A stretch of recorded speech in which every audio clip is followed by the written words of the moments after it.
Welcome to the Patreon NHL Ice Guys for Friday, July 31st. Hockey's back. The Ice Guys are back. We're excited to be here. Alex B. Smith and I will be with you along for the ride today, breaking down the Saturday NHL card. Really is nice to be back, getting into the regular rhythm and routine every day doing this show, talking about all the games from a betting perspective.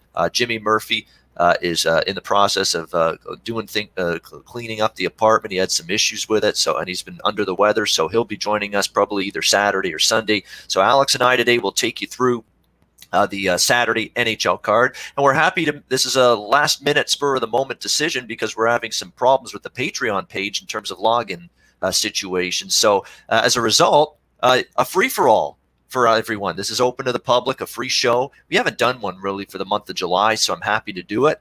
And to be honest with you, we're going to get back into that routine where one free for all, one free monthly show moving forward. We'll get back to doing that just like we did before the pandemic. But a reminder, if you want to see this show every single day, you know where to go. Patreon.com/Ice Guys. We're keeping the price the same. No changes. We're not stiffing anybody. We're not gouging anybody. No price gouging here. I know people at the beginning of the COVID-19 pandemic were gouging their prices with everybody. We're not doing that.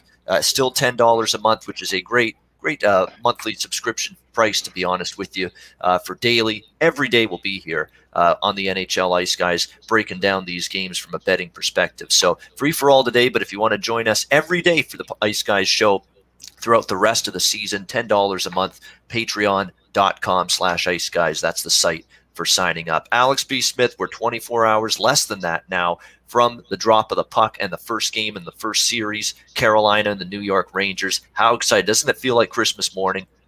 It does. If they talk about Christmas in July, which I always thought was a very odd concept, but it really is. I mean, here we are, July 31st. It's too warm for me to even wear a hockey jersey on the show unless I turn the air conditioning up, which I'd rather not do that. But I mean, it's just weird. It's just such, like, last night I'm watching NBA and I'm watching the end of the like the NHL exhibition games, and it's like it kind of feels like it's the summer league games that we normally would see around this time, but you know that it means something. There's actual meaning. You can feel that these are games that count, and I'm grateful for that, because that was one thing I was worried about, is that how real is this going to feel, with our internal clock, especially us as handicappers. Like I said, our normal routine and time, we wouldn't be talking about hockey at all right now. This would be all football.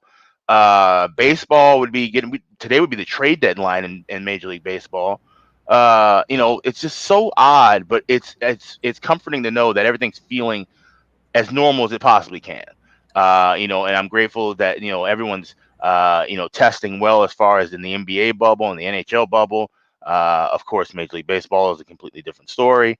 But it's just, we're adjusting to the new normal. And just grateful to talk about games now. We're not talking about human interest stories like we've been doing for the last several months, because that's all it's pretty much been. It's who's sick, who's doing this, and different things about social justice, and these are all important topics. Not downplaying any of it, but we're here to talk about games and winning money, and that's what we can bring, the information we bring to you on a daily basis starting today. So I'm really excited. Yeah, there's no doubt. I mean, we're definitely concerned, and we want, the racial justice issues to be dealt with, adhered to, people listening, and just putting in regulations and methods to, make this better, make this whole situation better. But it is nice to be talking about actual sporting events taking place again, on the field, on the ice, on the court, whatever the case may be. And we've certainly got that at our disposal. And you mentioned it. You're right. This is now, we're getting into August 1st tomorrow. Normally this time of year, what are we dealing with? We're dealing with the off season in hockey, NFL, college football.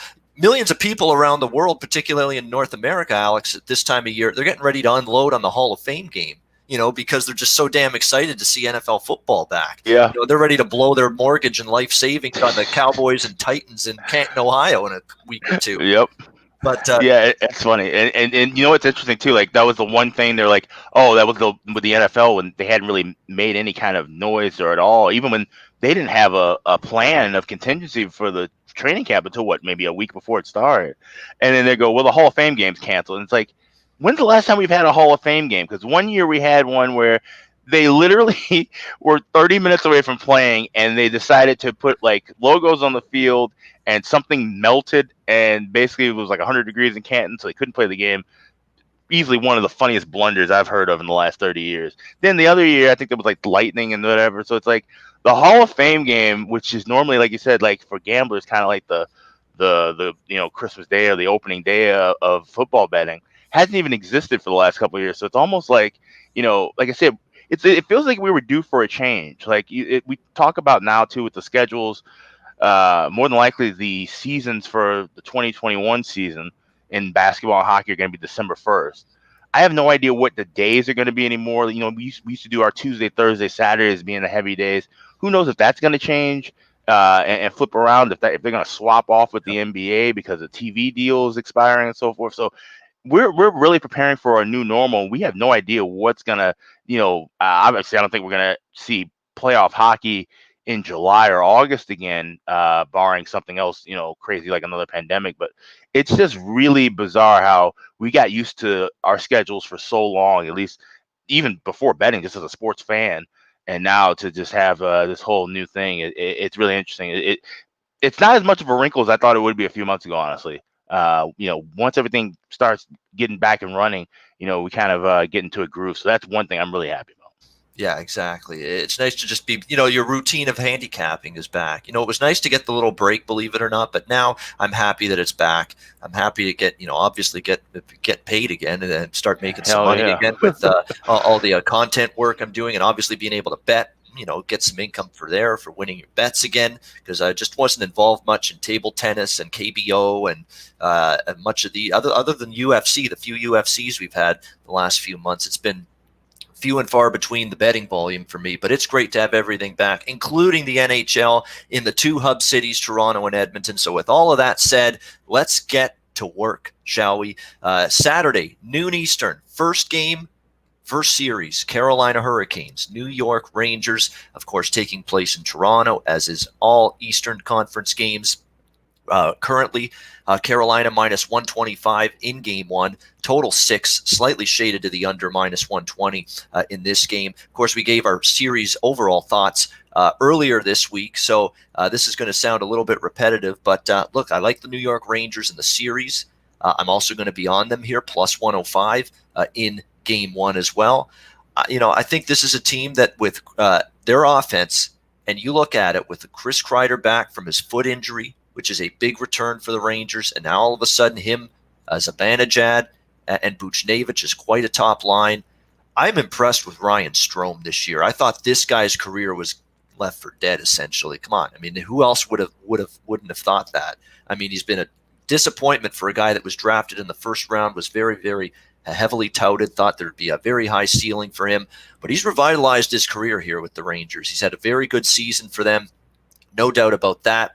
Playing alongside Artemi Panarin. The bread man makes a lot of centermen better, and certainly he's made Strome, I think, a better center iceman along that second line. And you look at the third line where they have Capo Caco, who's kind of had an up and down year, but he's still a guy with incredible skill and talent and a chance to be just an elite sniper at the NHL level. I think if he gets going, they're an even more dangerous offensive team. Look, the big bugaboo and worry for the Rangers is the blue line. It has been all year. That's been where their issue has been, keeping the puck out of their own net. But Mark Stahl's had a bounce-back year, been better. Brendan Smith on the top pair has been pretty solid. Adam Fox, Tony DeAngelo, guys like that I think are taking a step forward for the Rangers along the blue line. It's not a great blue line. It probably won't be. But are they capable and better than they were in October? I think so. And then, of course, in net, they've got a situation where Igor Shesterkin, 10-2 as a starting goalie for the New York Rangers. Tremendous goals against average and save percentage numbers. Certainly has given the Rangers, and that's what led the Rangers big time to that run. They were finally getting saves when the defense, which is still a work in progress, made a mistake with the puck. There's Igor Shesterkin to clean up the mess. That was a big issue, a big difference maker for the Rangers. Look, Carolina's going to impress all of the analytics folks because of the Corsi and puck possession. We've talked about that. Anybody that's into the analytics side of hockey betting in a heavy fashion likes Carolina. And there's a lot to like. I mean, Svechnikov, Aho, and Teravainen, that's a phenomenal unit. I think there's a drop off though when you get to the third and fourth line. And Carolina's blue line was strong when it's all healthy, but it's not all healthy going into this series. Brett Pesce, we knew he'd be ruled out, but there was some hope about a week or two ago. Dougie Hamilton would be back on the ice and in this series for the Canes, and now he's a no-go. So all of a sudden, you're going to have to rely on, and hey, Leaf fans know all about him. Jake Gardiner on your third pair, that's a mistake waiting to happen. He's playoff pressure has not treated that guy very well in recent years, and that's the one thing if you cough the puck up to this Rangers team, they can make you pay for it. And Mrazek and Reimer, capable goalies, and actually fine seasons for both of them. But here's the problem. They were hurt before the pandemic. They were injured. They missed a little bit of time. I think they both came back right before the hiatus, but both of them only played like a game or two. And now another long layoff after a layoff due to being injured. Are they going to be really sharp and on their game? And is the extra long layoff that they've had, even longer than the other goalies, is it going to hurt them a little bit in terms of their performance potentially? And of course, be remiss if I didn't mention the domination for New York head-to-head against Carolina, something like 41-14 over the last 55 meetings, and a perfect 4-0 sweep, by the way, for New York over Carolina during the regular season this year. So I like the New York Rangers here. I'm going to take them plus 105, passing on the total. Maybe I'm interested in an over at 5.5, but these games have been flying under the total or sailing under the total in exhibition play. So I'm picking and choosing which games I'm going to hit over the total in these first 2 days, Saturday and Sunday. I've already got my mindset on 3 games to go over the total for the entire weekend, and I'm not deviating from that. I do think there's great overvalue in those 3 games. But the other games, I'm going to take a wait-and-see approach when it comes to these totals. So for me in this game, just the Rangers on the money line, plus 105. Alex, what's your thoughts on Rangers-Canes, game 1? I mean, yeah, I certainly sound like a broken record talking about this matchup. Obviously, the New York Rangers are the team that I always back when they play the Carolina Hurricanes. Like you mentioned, 41-14 the last 55, and I feel like I've been on the Rangers in about 30 of those games. It's just, like I said, the strangest thing of it all is because of the fact that it's not the domination of the win-loss record does not tell the entire story of these matchups. A lot of these games, Carolina was dominating as far as on the sheet, in paper and on the ice for part of the game, outshooting the Rangers by a 2-1 margin in a lot of those contests, and then just like I said, a squabbler here. The Rangers are a team, and it's funny. I was hearing somebody talking about this with when we'll talk about the Wild tomorrow, but they're in the same kind of boat where they're counter punchers. If you watch, fights, boxing or mixed martial arts, team that waits for that other guy to make the mistake and then they go on the attack. Like I said, if Jake Gardiner makes a mistake, and Artemi Panarin is going to be there to pick up the puck and score. And that's what the Rangers do, and that's what they've done a lot against Carolina. It's been Carolina where they'll jump out to a 1-0 lead in the game against the Rangers, and then all of a sudden they take a dumb penalty, and now it's 1-1. They give a bad turnover, and now it's 2-1. Lundqvist or Shesterkin or whoever's in that makes a great save, and then there's an odd man rush, and now it's 3-1 Rangers. That's literally how they've been winning these games whenever they meet up. And we're talking about 6, 7, 8 years now in the making. So it's been a fascinating series to watch. And it's been great because the books have not adjusted to it. This is probably the lowest price that I've seen the Rangers against Carolina in a very long time, and they're still underdogs. We've gotten dog prices as high as plus 210, on the regular money line. I know there was one game where I had plus 290 on the 3-way line against Carolina, cashed it easy. So this has just been a fun series to make money on. A weird series to watch, and I think it's going to be more of the same because it didn't matter where the games were being played. There was a house of horrors for Carolina playing in Madison Square Garden. They lost 17 of the last 18 meetings, but even back home in Raleigh, I think that was the last time they got a win 2 seasons ago against the Rangers, and that was a close game that went into overtime. So this is a Ranger team that's clicking on all cylinders now. And you mentioned about the goaltending too.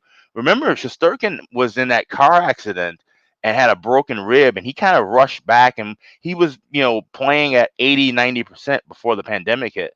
He's now fully healthy and recovered from that injury as well. So you talk about the goalies for Carolina, if there's a bit of a rust and rest factor because they were out longer term. But for Shesterkin, he was getting into a rhythm, and then of course had to stop because of the pandemic. But at least now he's fully healthy, where he was actually kind of going to just battle through an injury had things continued on during the season. So I think that's an even bigger addition. Of course, Chris Kreider being back in the lineup as well. Everything just looks good for this Ranger team. And Carolina, the team that really feasted on being at home. Remember last postseason, the whole bunch of jerks thing where they, kind of ran that all the way to the conference final, and they had all the big celebrations at the end of the games. Well, they're not going to be doing that in Toronto with no fans in the crowd. They're going to look stupid doing that. So chances are they're just going to try and skate off, get their win, and get the hell out of the building if they can do that. But I think it's going to be tough, and I don't see it happening in game one. I like the Rangers here.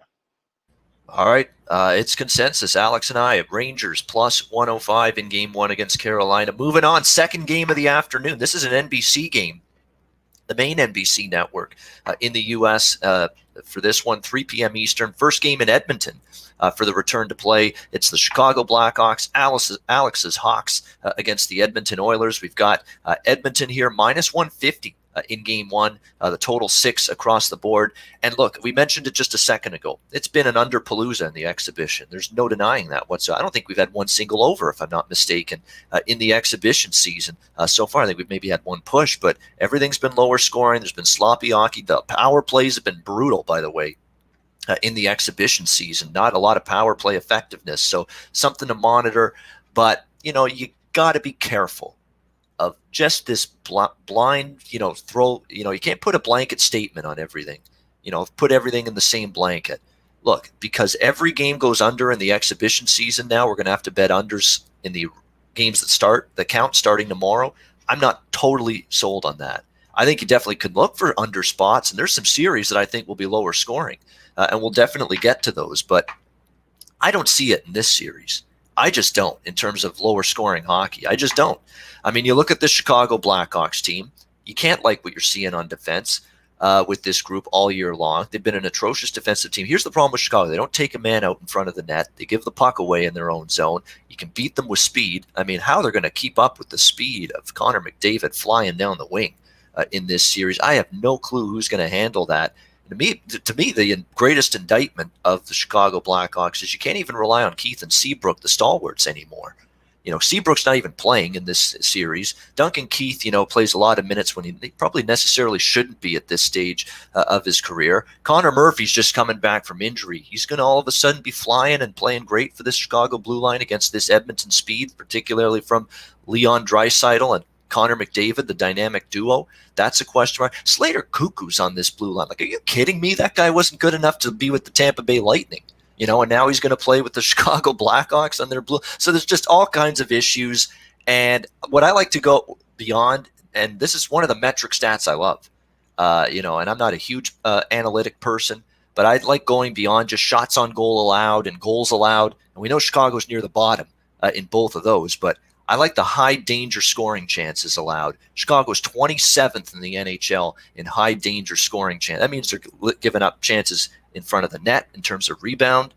They're giving up slot area chances. They're just giving up those scoring chances from prime scoring areas where it's hard to miss. And as a result, that's why Chicago, is just a defensive team that I don't trust. And Corey Crawford's a question mark. Sure, he looked good in the exhibition tune-up game. What's he going to do now against Edmonton, though, in a game that counts for a guy that didn't have a full training camp? Let's not forget that either. He just started training camp very late in the process, so that's something to be concerned about. And for Edmonton, I know all of us have bitched and complained on this show about the lack of support at times for Leon and Connor. They rely on those two guys too much. I don't think Edmonton has to rely on them solely anymore. Certainly they're going to carry the load, no question. You're talking about guys that have combined 200 points this year. That's unbelievable. Like, they're over 200 points combined this season. And it hasn't even been a full 82-game season for Connor McDavid and Leon Draisaitl. That is absolutely unbelievable what they have done. But what I like about Edmonton coming into this series, Alex, is all of a sudden Ryan Nugent-Hopkins gets shifted to the wing when they split up Leon and Connor, and his offensive game has come back. Kailer Yamamoto, since being called up, he's been an impact offensive contributor for the Oilers. You now have Andreas Athanasiou and Tyler Ennis on a third line. That is offensive depth all of a sudden. James Neal. No, look, he could go 8 games without scoring, but he can also go 8 games on an 8-game goal scoring streak as well. With James Neal, and he's playing on a fourth line to start this series for the Oilers. So this team's got more depth than it ever has the last couple of years. That's going to be significant because Chicago's going to have a hard time putting their best against Edmonton's best line. Yeah, they're going to have to worry about checking the second, third, and fourth line now too, and that's where the big time drop off in the depth of that Chicago defense falls way off, and that's where you get concerned. Look, I know Chicago. I think if you're selling Chicago in this series, and yeah, there's a path. Is Edmonton ready for the pressure of the playoffs? That's a legit question. And if you're Chicago, you're going to bank on that. You're going to bank on Jonathan Toews and Patrick Kane and Duncan Keith and Corey Crawford and the stalwarts that have led this team to multiple Stanley Cups over the last decade.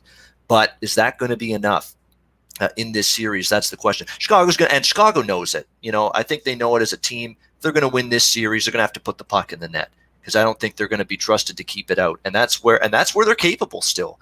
Patrick Kane, Dominic Kubalik, Alex DeBrincat, Brandon Saad. We've ripped him at times, but let's give him some credit. He's been solid at times and perked up offensively for Chicago. There's a lot of Dylan Strome, by the way. Keep an eye on him. He's a guy that played well later in the season, good in the exhibition tune-up game. There's a guy that could be dangerous as well. It's not like Edmonton's blue line. I'll take it any day of the week over Chicago's, but this still ain't an elite defense just yet. It's still a defense that's growing. Larson up and down. I like Darnell Nurse. I like Oscar Klefbom. But after those two guys, still some question marks on that Edmonton blue line. And in net, Mike Smith could be great. Could stand on his head. He's capable. And he's also capable of getting lit up like he did in the first round against Colorado last year as a member of the Calgary Flames. So you just don't know what Mike Smith you're going to get in Koskinen if they go to him. He's kind of up and down as well. I like Edmonton to win the series. What I did is I bet 3-1, 3-2. I think Chicago can win a game at least. Edmonton to win 3-1, Edmonton to win 3-2 at plus prices. Win one of those, I'm profitable. That's basically the mindset for me with that. As for game one, nothing on the side, and I know the exhibition games have been an underfest. Not this game. I just don't see it. Over 6 minus 115 for me in this game between the Oilers and Blackhawks. I said going into it, I'm looking for overs, and I'll probably bet the over in every game. And I'm going to start here in game one. Alex, Chicago and Edmonton. I bet Chicago in the series price way back when they announced these. So that was maybe May, I would say. That ticket I have to look at and see when the actual ticket was.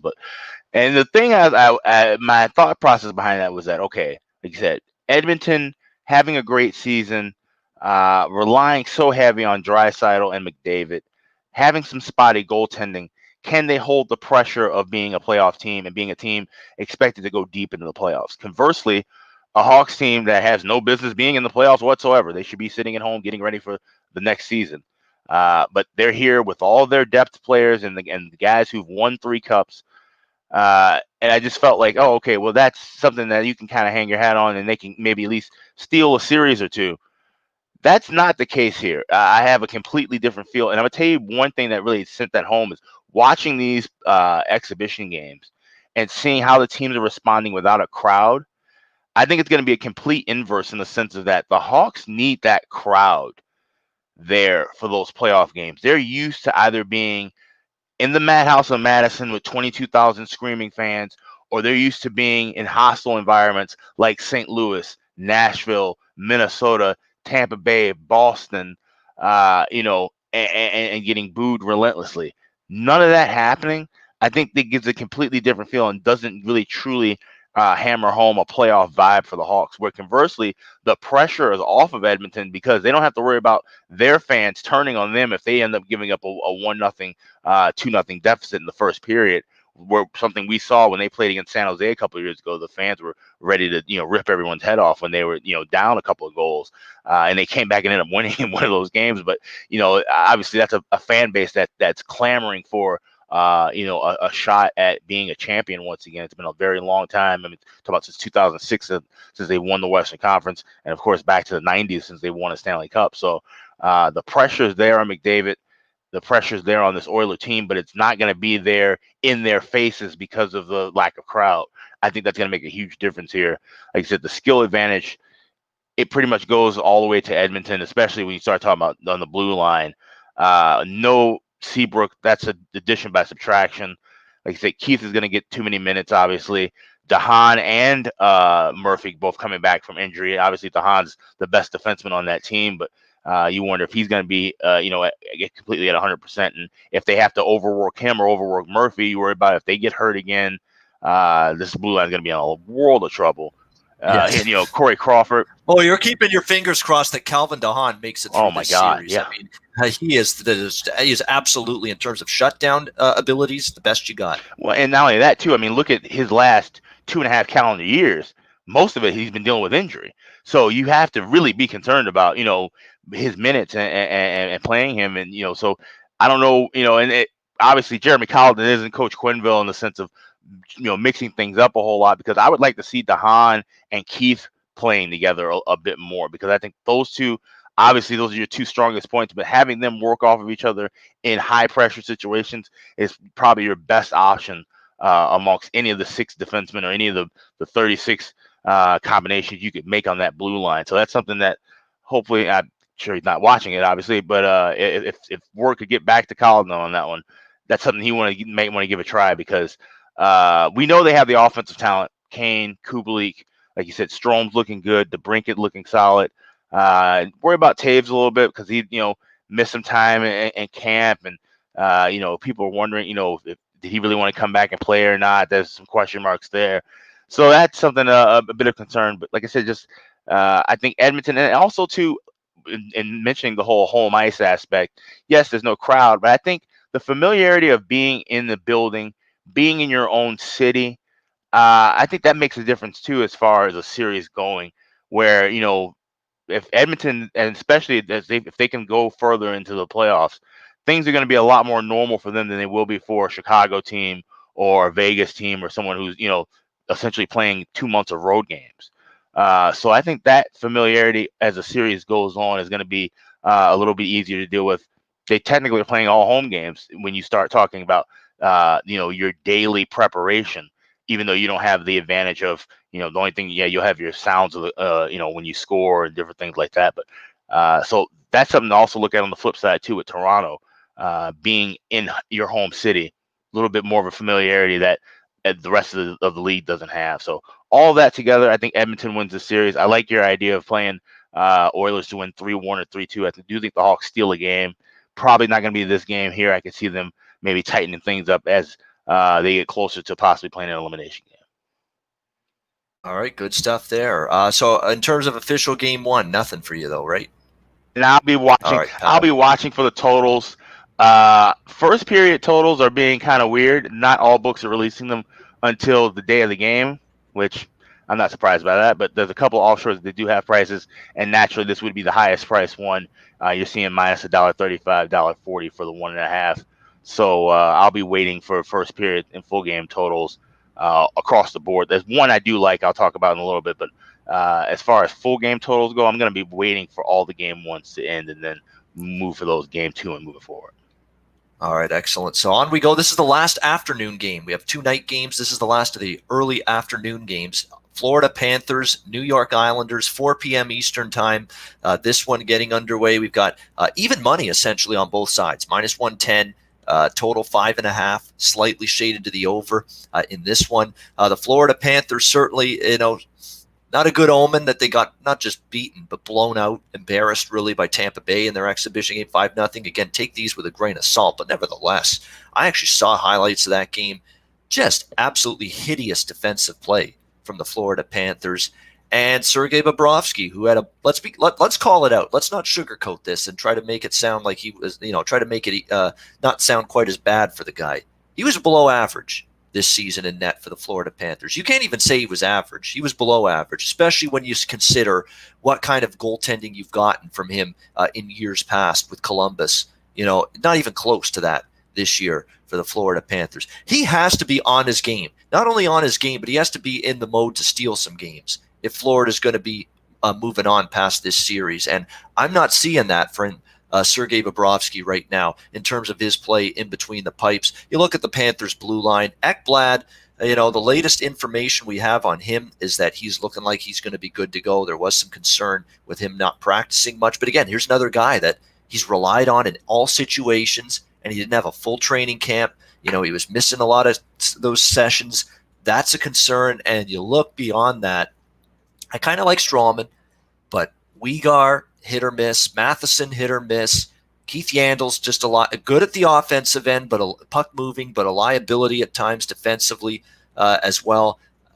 Just not a great. Riley Stillman's just been inconsistent. I mean, just a blue line that you just doesn't do a whole lot for me. It doesn't. Florida's going to have to find their offense, and that's the thing they do best. Vetrano, Barkov, Dodonov, Huberto, Eric Howler, they got him as well at the deadline. Hoffman, Brian Boyle, I like Brian Boyle, Brett Connolly, Noel Acciari. Some of these depth forwards for Florida, I really like them. In fact, Noel Acciari, I'm disappointed we don't have the goal scoring props up yet for these games, but this is a guy that was red hot before the break. Noel Acciari, and he's just like a third or fourth line player. You're going to get great prices with him anytime goal scorer in multiple games in this series. That's something to look at. Little flyer on maybe him to get on the scoreboard. Of course, it won't be easy given the opponent, the New York Islanders. We know what they do best is defending. Adam Pellick's healthy. Johnny Boychuk is healthy. That blue line is ready to go, and that's a good blue line when they're fully intact. Casey Cizikas, one of their glue guys on the fourth line, also was injured for a large part of the season. He's back. And the Islanders, to me, they're the better defensive team. That's not. I think it's hard to debate that. The Islanders are the better of these two teams defensively. Can they score enough?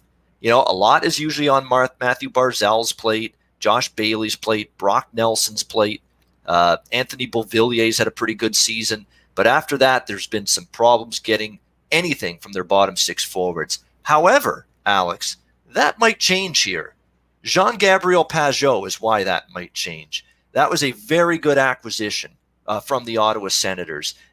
Having a career year offensively. He's a great two-way forward. He is an elite penalty killer. Seriously, if you watch Pageau with Ottawa and again with the Islanders, he's a threat to score shorthanded anytime the Islanders are down a man and killing a penalty.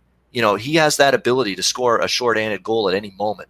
It was a very savvy addition to this hockey team.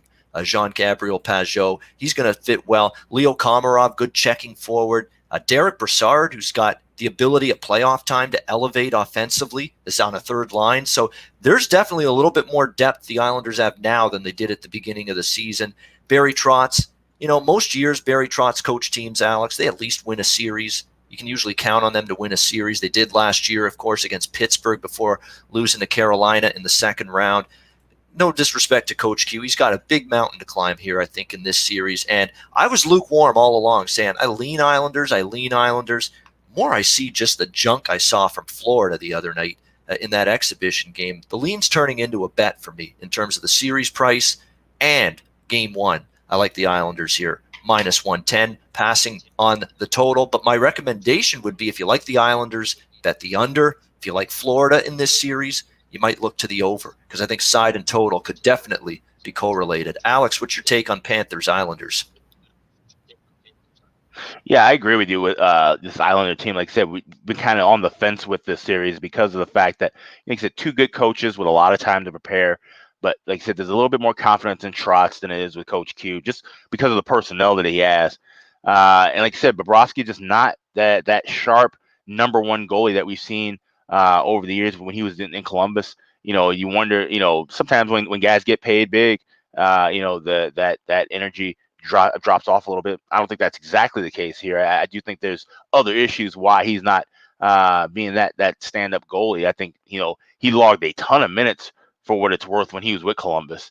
And I think that's something I know I talked about it a lot on this show the last year and a half, but I don't think we talk enough about goalies logging humongous minutes, especially in an age where teams really need to have two goalies in order to make a big run. And now, granted, you've had all this time off, getting ready for a playoff run. That should be easy for a veteran goalie, at least easier, especially when you weren't doing that well going into the break. So maybe he gets his refocus there.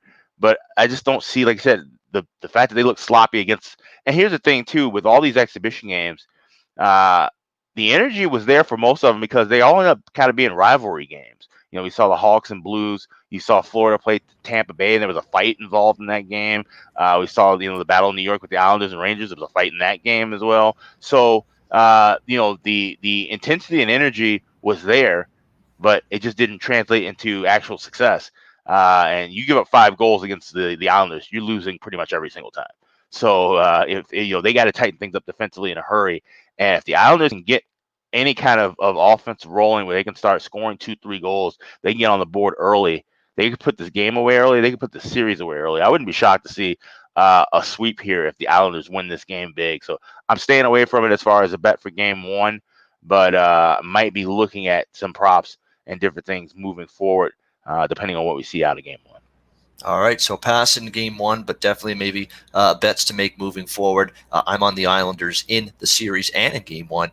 Really, the more I thought about it, the more, to me, there's a big discrepancy defensively with these two teams. I think it's got a chance to show. All right, we move on to the night slate. Nighttime doubleheader for Saturday to wrap up the slate. Montreal, Pittsburgh being the first of the 2 night games. Pittsburgh currently, as you would expect, big favorites here in game one. Right now, -170. The total 5.5 shaded to the under in this one. Well, I think the days, and of course, throughout the Crosby, Malkin era of the Pittsburgh Penguins, we've thought of this hockey team as run and gun, high flying, a team that could light up the scoreboard. That really wasn't the Penguins at times last year. It really hasn't been the Penguins for a lot of this current season. Like, they score timely goals. Their power play can still be quite good. But you look at them in terms of consistent offense. Can you count on Pittsburgh night in and night out to score 4 or 5 goals in a game? That's not Pittsburgh anymore. And maybe it's not going to be them moving forward. Maybe it's just because they've got a more defensive-minded approach these days. That's potential, but they're just not quite that explosive team anymore. And that's what Montreal is going to have to hope for. They're going to have to hope they can keep Pittsburgh somewhat off the score sheet. Obviously, Crosby and Malkin. If you're Montreal, I know they're going to have to try to match up with those two guys, but good luck doing that. I mean, it's going to be very, very difficult for them. They're a smaller hockey team as well. Like Danault and Suzuki, are the top 2 centers for the Montreal Canadiens. Philip Danault and Nick Suzuki. Boy, and they're good players, but boy, that is a tough matchup when you got to go against Crosby, Malkin, the top 2 centers, the Penguins on the other side. Jake Gensel, I mean, we do have to talk about the fact that he is back and ready to go for this Penguins team, playing alongside Sidney Crosby and Connor Sheary on a top line that has the potential to be extremely dangerous for the Penguins. Zucker with Malkin and Rust on the second line. They bring Patrick Marleau in. He'll be playing with McCann and Hornquist. And you look at the fourth line, Aston Reese, Bluger, and Tanev are guys that have played a lot of games this year. They're not household names, but they played a lot of games with Pittsburgh, been in the lineup because of all the injuries they had earlier in the year. So this is a team that's got a good amount of depth. The blue line, John Marino is going to be a great blue liner. The more I see John Marino play, he's going to be good for Pittsburgh. He already is. Letang and Dumoulin pretty steady. Jack Johnson, sometimes with speed, he can be susceptible to some issues, but he's still a veteran player. And Justin Schultz, there's a lot to like with the blue line. Murray Jari, who's going to emerge? You got to give Murray the first chance, you would think. He has won a Stanley Cup, even though it was an up and down year for him, to the point where Jari got a lot of time. Montreal defensively was their issues this year, Alex. Everybody talks about their offense not having the depth, and their offense in the third and fourth line. I know a lot of people love Paul Byron, but can you really count on him night in, night out to score for you? I'm not so sure. Where's that offense going to come from? Defensively, they were a mess, but at least now they have Weber back. Victor Mete is back. The blue line is almost intact. It's going to come down really to Price, because Price, I don't want to hear the excuses for Price that the defense in front of him was bad. Yeah, it was at times, but that's where Carey Price, if you're an elite goalie, you got to come up there and stand on your head at times, steal a game for your team. I didn't see Carey do that enough this year for the Montreal Canadiens. This was a pedestrian season by his standards, barely above 900 save percentage. Goals against 2.8. His goals against is usually 2.3 or 2.4. So again, it's not like alarmingly bad numbers or a huge drop, but a little bit of a drop for Carey Price this year in terms of his play. So that's the issue. This is a conflicting series. I can't put myself to bet Montreal. I think the value's on Montreal, but at the end of the day, when it comes to series prices, Alex, I'm not betting value, I'm betting winners. I want to see who's going to win the series. That's what matters to me. And I still think when it's push comes to shove, Pittsburgh will win this series. I think what I might do is the same thing I did in Edmonton. Game 4, Game 5 series win for Pittsburgh. Bet them both at plus prices. Hope you get one of them so that you get a profit. That might be what I do. In terms of the total, this is the one where the under does intrigue me. It really does. I mean, Pittsburgh, to me, they're not the over machine they were years ago. Montreal can't get in a 6-5 game here. I think Carey Price does have a point to prove. The way he's talking, he sounds like he might be a guy ready to put a better foot forward in this series. So definitely interested in the under. I'm going to make that play official, actually. You know, I'm not big on the unders, but this one does make some sense to me. I'm going to go with Montreal-Pittsburgh under 5.5, which is currently right now minus 115 for game 1. Alex, thoughts on Habs Pens? You know, I like this full game under, but I'm going to wait because I like the first period over a little bit more. And I'm going to explain 2 reasons why. One, Pittsburgh's just a team that has come out really fast paced early in games, and then they kind of adjust and slow things down. And I could see where this could just kind of be a game where they want to impose their will, like I said, they know they're playing a smaller team. They're playing a team that's just not as skilled. They want to try to jump out early and establish dominance in this game and in this series. I could see them jumping out to a 2-0 lead quickly and then slowing things down from there, which means, one, you get a better price if you're betting live. But two, this is something to keep in mind, and I just pulled it up, and if you can just Google it, they have the Stanley Cup. The first day is 10 days of the Stanley Cup qualifier schedule, and it's got it split between Toronto and Edmonton. Keep that on your desktop screen because it's going to be key to know that there's a team every night or a game every night, maybe 2 games, where they are the third game on that ice. So in Toronto, you had that early game with Carolina and Rangers. Then you had the middle game with the Islanders and Florida. And let's say one of those games going to overtime. So now you've had 6, 7, 8 periods possibly of hockey played on that ice. Yeah, I know they're going to resurface it again, but it's not going to be the same for those late games. So that's something to keep in mind with this series, something to keep in mind with that Hawks Edmonton series, because those are going to be later games. Wild and Vancouver, I think, are the late games in Edmonton those other nights. So that's something to keep in mind as far as looking at the under later in that game, because if it's really, really bad ice in the second, third period, what's now the 8th and 9th period on that ice, we might not see as many chances. The passing might be a little bit sloppier. So that's something to keep in mind. So I'm going to be on the first period over. I already played that over 1.5 goals at minus $1.10. And then if it's Pittsburgh 2-0, I'll probably jump in with an under, hopefully get a 6 to 6.5 and see things slow down. Like I said, with Carey Price, another goaltender who's logged a ton of minutes and has been in a lot of disappointing situations as well, too. You have to wonder where his mindset is. Okay, this team, yeah, we're in the playoffs. If we steal this series, can we make a run? Can he finally make a deep run in a postseason and get toward a Stanley Cup final? I don't think this is the group that can do it. So that's something you have to wonder with him, too. If he gets discouraged early, I think this team might go down with him as well. So there's a lot of question marks with Montreal, and we know Pittsburgh's pedigree. Like I said, if they can get out to something early, they can take care of business and not even have to worry about the series too much. Yeah, so over 1.5 first period. And I'll say this, Montreal-Pittsburgh exhibition play earlier this week played out just the way you're thinking this game might play out. Fast start with the goals, and then it just pretty much died right off after that in the second and third period. Montreal's game against Toronto, Pittsburgh's game against Philadelphia in the exhibition round. So maybe something that follows suit here in game 1 Saturday night. Final game, the nightcap. Winnipeg. It's a great way to end the night. Winnipeg and Calgary, all Canadian matchup, final game of the day. Right now, we've got close to even money for game 1 in this series. It's been right around pick'em even money for not only the series price, but game 1 pretty much throughout the last couple of weeks. Calgary minus 115, Winnipeg minus 105, the total 5.5 here in this one. And Winnipeg, I like them in the beginning, not only to win the series, also I thought 40-1 to win the Stanley Cup was a great value. This is a team that's won multiple series the last few years in the playoffs. Remember, they got to the West Finals 2 years ago against Vegas.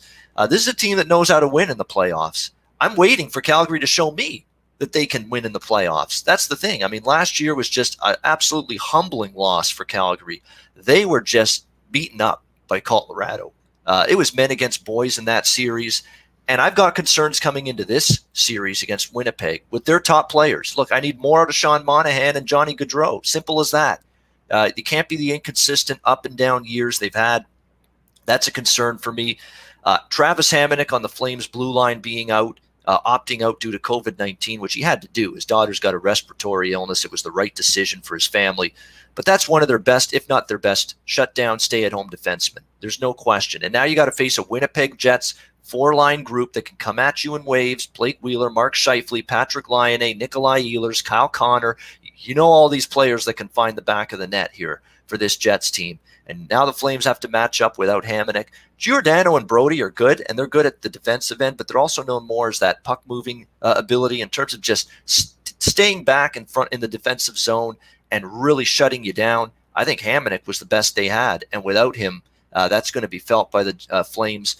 The Jets have the edge in net. I mean, Connor Hellebuyck, and I don't want to make too much of a big deal of the Vancouver performance in the pre-exhibition, but Connor Hellebuyck was locked in that game against Vancouver the other night. I mean, the only goal that beat him was like this. They were jamming the puck right in front of him in the crease, and it found its way in. Other than that, he was tracking the puck well. He was moving terrific from side to side. His lateral movement was there. He was getting out on top of the blue paint. He was just seeing everything well. And he looked like he was picking up right where his Vezina Trophy nomination season left off before the pandemic. And then on the flip side, you don't know what you're going to get. You really don't from David Riddick and Cam Talbot, up and down all season long. So that's where I think the balance of power could shift. The thing that sticks in my gut and leaves me slightly concerned still for Winnipeg is the blue line. Can this young blue line hold up?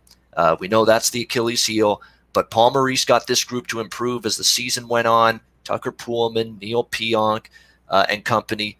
They got Nathan Beaulieu's had a good season. Josh Morrissey has proven himself as a number one, number two defenseman. He's been that good for the Jets this year. I think unless the pressure is just they make mistakes, I think they've got it in them to handle it. And again, the Calgary players did not show up at times during the regular season. They were awful against Colorado in the first round exit last year. They're talking the talk. We're embarrassed. We've got a point to prove. Now they got to walk, but I'm going to have to be convinced of it first. You give me a team that can flat out score, Alex, 4 lines and the goaltending edge. That usually is going to be enough for me to pull the trigger. So I'm going to go with Winnipeg here in the series and in game one. And I'm also on the over here in game one, 5.5. Here's a great stat, and that's what got me on the over. Obviously, Hellebuyck, if Hellebuck's great, maybe this game can stay under. But I think Winnipeg can score 3. Can you get 2? Maybe 3 from Calgary or 4 from Winnipeg. You can to push it over. But here's the thing with Hamonic. Hamonic, the last time he was out due to injury, it was in February. First 10 games with him out of the lineup. Do you know what the over-under record was for Calgary? 9 overs, no unders, 1 push. 9-0-1 over the total in the first 10 games during the last Travis Hamonic injury stint. That matters. That tells you all you need to know. This was not anywhere close to the same level of defending top to bottom from the Calgary Flames without him on the ice. And you're still dealing with a deep forward group for the Jets. So Winnipeg in the series, Winnipeg in game one, and Winnipeg Calgary over 5.5, minus 120 for me in the first game. Alex B. Smith, what's your thoughts here? All Canadian battle, Jets and Flames.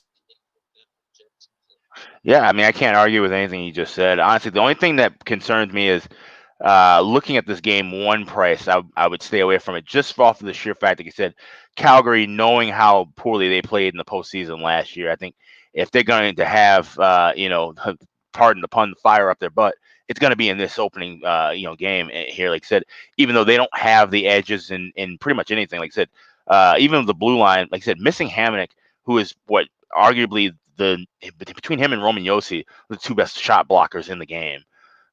So you're missing that. You're missing just his veteran in leadership and presence on that blue line. And like I said, the question marks in net all are in Calgary with Talbot, who did not look sharp. He gave up a couple of kind of soft goals. His exhibition spot. We've seen him just be spotty for the last 3-4 years of his career.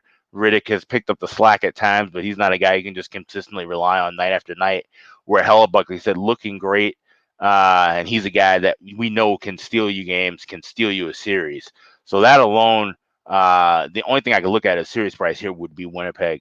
But game one, gonna stay away from it just off the sheer fact that Calgary might come out here hot in that first 20 minutes. Maybe look at playing the Flames first period and then adjusting from there if you want to look at something from a live betting point of view. But like I said, the edges are all with Winnipeg, and if Winnipeg wins this game big, this is another one where you might want to look at laying the price of taking the 3-0 sweep here with the Jets. Definitely. If it gets off to I definitely could see that. Or if it gets off to a really bad, rocky start for the Calgary Flames, because again, what happened when things got off to a bad start? They actually looked good at the beginning against Colorado, but when things started to go south for them, there was no response. There was just tail between our legs mindset and just let ourselves get dominated and rolled over. And that's exactly what we saw. Not saying you will see that, but there's concerns. There's these negative pressure vibes on Calgary to get it done this year in the playoffs. We'll see if they can get it done, but they're going to have to convince me first. So Winnipeg series in game one and over 5.5 for me in game one. Alex taking a wait and see approach as in game one for himself. So that's the wrap up of the Saturday NHL card. As always, we're going to get back to our recap the plays at the end of the show, which we're going to do here. 1 unit, 2 unit plays. 2 unit best bet, just like before. We're going to do the same thing as before. For me, I'll do my card: New York Rangers plus 105, Chicago Edmonton over 6 minus 115, New York Islanders minus 110, Montreal Pittsburgh under 5.5 minus 115, Winnipeg minus 105 game one, Winnipeg Calgary over 5.5 minus 120. In game one, and I do have a best bet, and I know it's been unders in the preseason, but it was going to be a big bet the first game with these two teams flying over the total, and I'm sticking with it. Best bet: Chicago Edmonton over 6 minus 115. I just think it's going to be a higher scoring series. Chicago's got too much offense to be completely shut down by Edmonton, but boy, on the flip side, Blackhawks are going to have a real tough time containing that Oiler team. Chicago Edmonton over 6 minus 115, my 2 unit best bet for Saturday's card. Alex B. Smith, your plays for Saturday. Yeah, I just got the New York Rangers. It's now plus 105, and then you also have the first period over with Montreal and Pittsburgh over a goal and a half minus $1.10.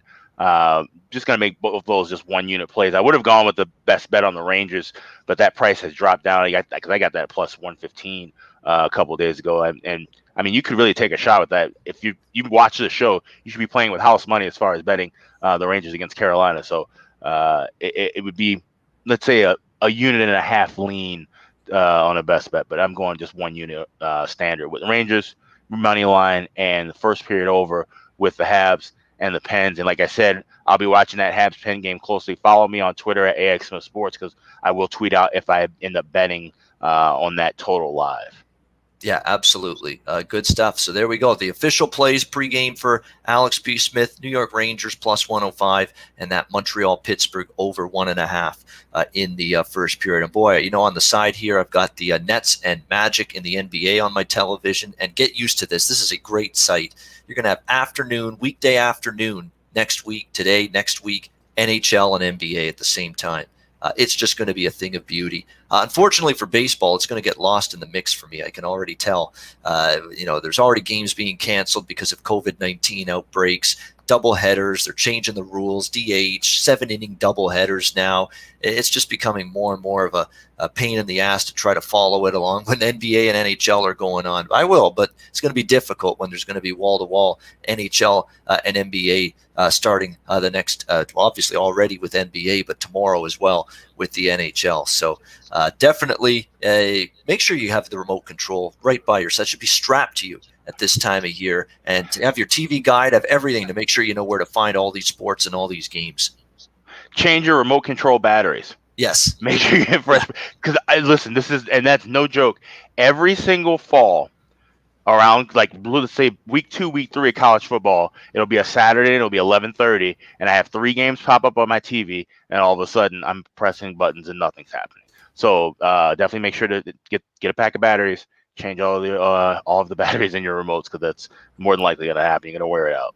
Yeah, exactly. Full battery life in all of your remote controls. Yeah. Good piece of advice from the Ice Guys, that's for sure. All right, thanks, guys. Great to be back for our daily show. Yeah. We appreciate you guys tuning in. A reminder, if you're just here because you saw it's a free show, but you're not a Patreon member yet, you know where to change that. Patreon.com/Ice Guys, $10 a month. That way you're locked in to join us every day with our Patreon Ice Guys shows. We'll be back tomorrow.